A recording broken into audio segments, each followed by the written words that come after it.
Leçon de l'instructeur céleste. Pour me présenter rapidement, mon rôle divin est celui d'enseignant. Être un instructeur de conscience est une sous-catégorie de ce dernier.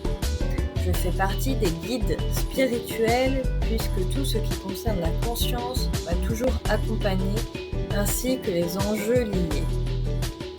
La conscience est mal comprise chez les humains de Gaïa. C'est dommage. Elle n'est pas liée qu'au sens du quotidien, les 5 bien connus que je ne répéterai pas par respect pour votre intelligence primaire. La conscience n'a pas de définition fixe. Elle est mouvement puisqu'elle vit de ses prises comme un pêcheur accumulant ses trophées pour ses repas personnels. Elle inclut tout et rien à la fois. On pourrait me considérer comme l'enseignant parfait, mais ce serait faux, parce que toute vie est faillible et fait face à ses épreuves, apparaissant au fil de ses choix. Je travaille avec des guides spécialisés dans les cycles d'apprentissage de l'âme, essentiellement. Ce n'est pas le plus haut niveau, loin de là même.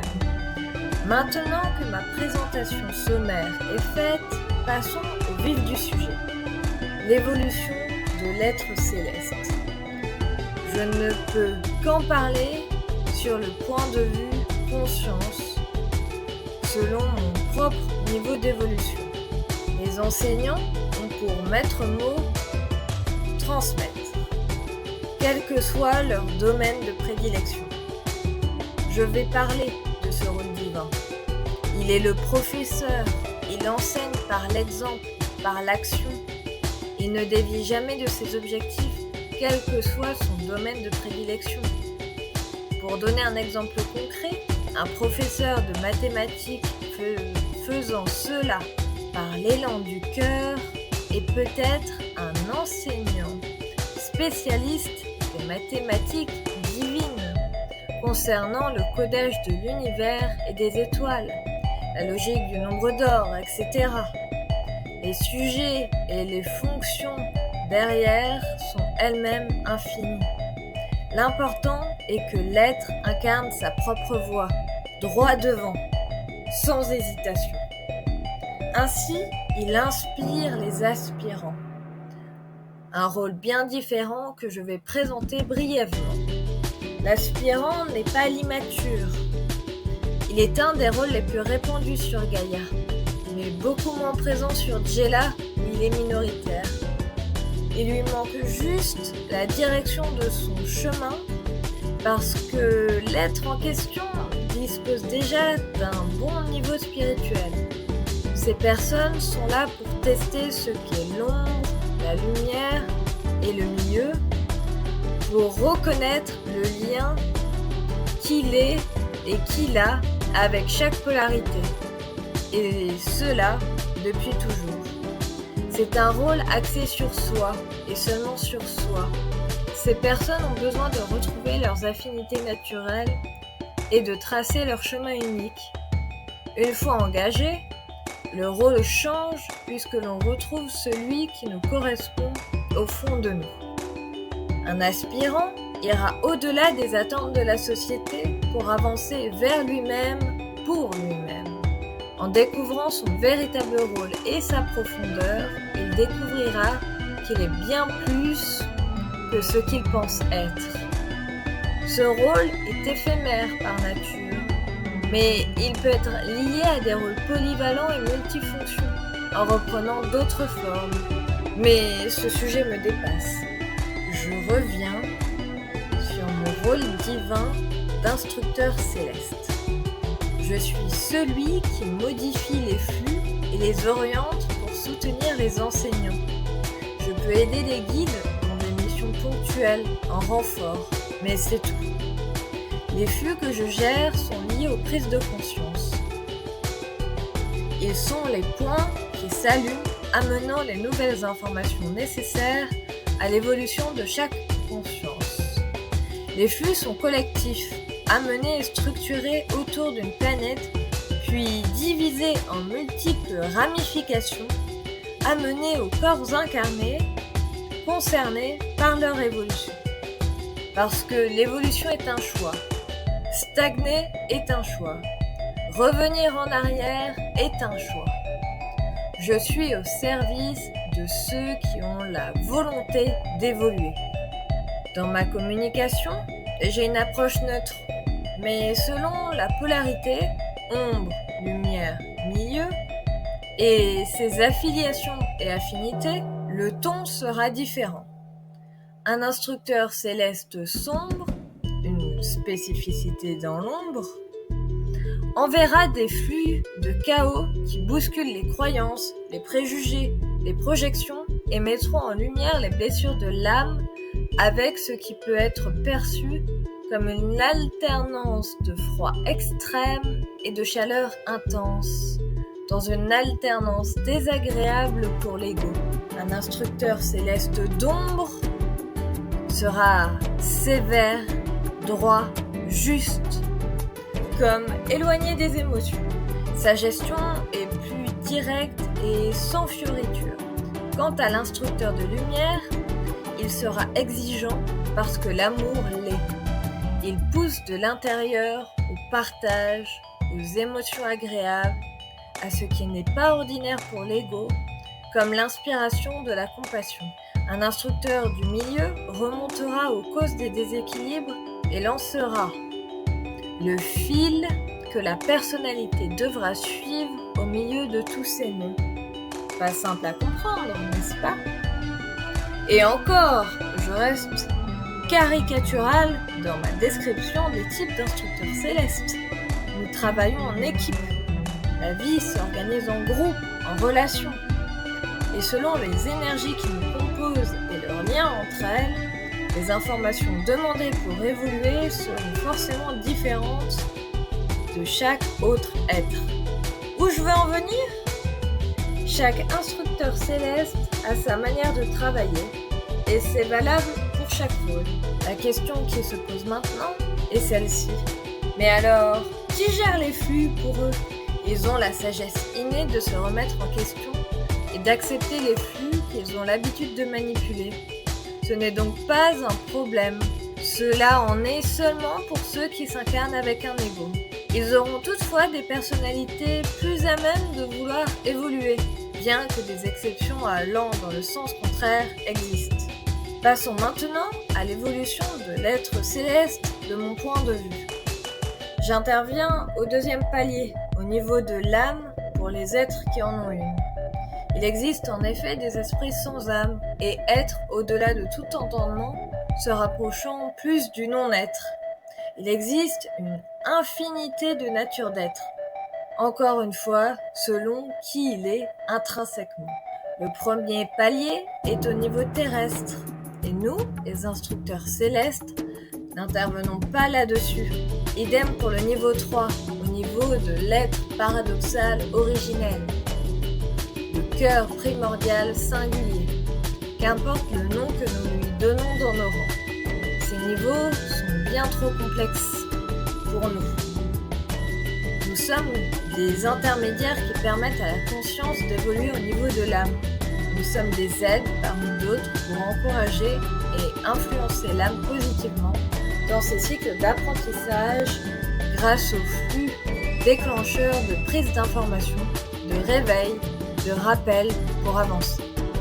La conscience ne fonctionne pas de manière linéaire.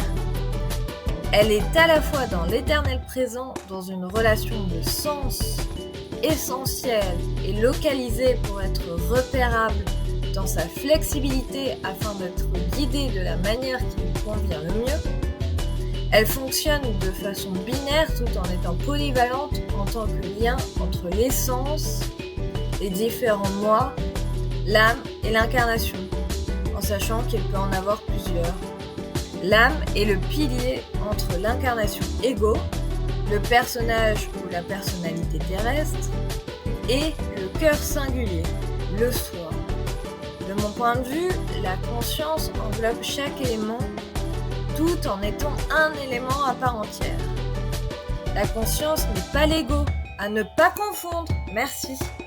L'ego est la cohérence entre l'instinct de survie et les besoins physiologiques du corps, le fonctionnement mental, l'écosystème émotionnel et la mémoire de la personnalité qui rassemble l'ensemble de chaque élément tout en étant plus que chacun d'eux en valeur entière. En gros, le résultat de la somme est plus grand que la valeur de chaque partie. C'est un peu mathématique, mais essentiel pour comprendre la suite. La meilleure comparaison à faire pour comprendre ce qu'est l'ego est le personnage de jeu vidéo, alors que le vrai nous est le joueur. L'âme est le lien entre les deux, pour être clair, vraiment clair. La conscience est pour moi au-delà du flux informationnel entre l'âme et l'ego, puisque les informations à gérer ici sont essentielles pour faire avancer une incarnation, puisque cela demande énormément d'énergie pour descendre et s'ancrer sur une planète de matérialité, comme Gaïa par exemple. Pour Jella, c'est différent, puisque c'est une planète semi-matérielle, où la magie est d'autant plus présente. Et ce « moi », entre guillemets, est instructeur céleste qui vous parle, et non la messagère et sa voix. Ne pas confondre l'origine du message, son passage chez un messager qui le retranscrit selon ses propres modalités. Je suis d'ailleurs bien plus structurée dans mon approche et dans ma vie que celle qui dirige le script pour vous en faire part. Ce sont les instructeurs de conscience qui gèrent ces flux de prise de conscience et peuvent soutenir les guides avec les synchronicités, les rêves et les systèmes de signes selon votre langage propre. En tant qu'instructeur céleste, je suis au palier numéro 2, juste au-dessus, en faisant la même chose pour l'âme. Mais puisque cette dernière est un pont autant qu'un pilier, je reviens dessus après un petit aparté. La connaissance est une naissance accompagnée, une naissance provenant de sources et éléments multiples. Mais pour faire simple, les flux informationnels que je gère ne sont pas forcément répartis envers les mêmes âmes tout le temps. Qu'est-ce que je raconte encore, direz-vous ? L'organisation est précise entre nous. Une information donnée trop tard ou trop tôt, et c'est le drame. Heureusement, toutes les personnalités de type instructeur sont des régulateurs naturels. Les régulateurs sont des types d'êtres capables de répartir naturellement les énergies selon les besoins de leur rôle. C'est un peu complexe pour des humains, je sais. Parlons plus précisément des régulateurs puisque le sujet intéresse votre messagère préférée. On pourrait aussi les nommer répartiteurs. Ils savent très bien doser les énergies par le renvoi, essentiellement, mais pas que. Imaginons un fleuve avec plein de ramifications, créant des cours d'eau plus petits qui eux-mêmes créent des flaques. Les régulateurs, dans leur ensemble, au-delà des instructeurs qui ne sont qu'une classe ou un rôle spécifique parmi eux, savent d'instinct comment réguler le bon débit. Et selon la composition de leurs énergies originelles, ils se situeront sur un lieu, entre guillemets. Je rappelle que c'est une métaphore filée et une comparaison à titre d'exemple. Reprenons donc. Selon quel régulateur est présent, sa situation sur la map sera différente. La nature des énergies à gérer ne sont pas les mêmes entre l'ego et l'âme qu'entre l'âme et le cœur singulier originel. Bref, d'autant plus qu'il est possible d'être hyper spécialisé comme je le suis dans les cycles d'apprentissage des âmes. Sauf que mes explications ne permettent pas d'englober l'ensemble de mes actions. Je fais ce que je suis. En faisant des schémas, ce que j'ai développé peut être compris. D'autant plus que les régulateurs peuvent être confondus avec les gardiens de l'équilibre, qui eux-mêmes ont chacun leur spécificité. Certains s'incarnent, d'autres pas. Mais ce n'est pas moi qui parlerai d'eux. J'ai dû déjà assez vous perdre avec mes explications d'instructeur céleste ou d'instructeur d'âme si c'est plus facile à comprendre ainsi. Et je suis loin de tout connaître et de tout savoir. Merci encore de m'avoir permis de communiquer à un plus large public avec mon charabia de prof, comme diraient les humains. Si je ne me trompe pas, prenez soin de vous. Dernière note de la rédactrice du script et lectrice. Ce texte va être difficile autant à comprendre qu'à illustrer au moment où j'écris. Courage pour l'enregistrement et le montage à mon ego du futur. Stop. C'est la fin.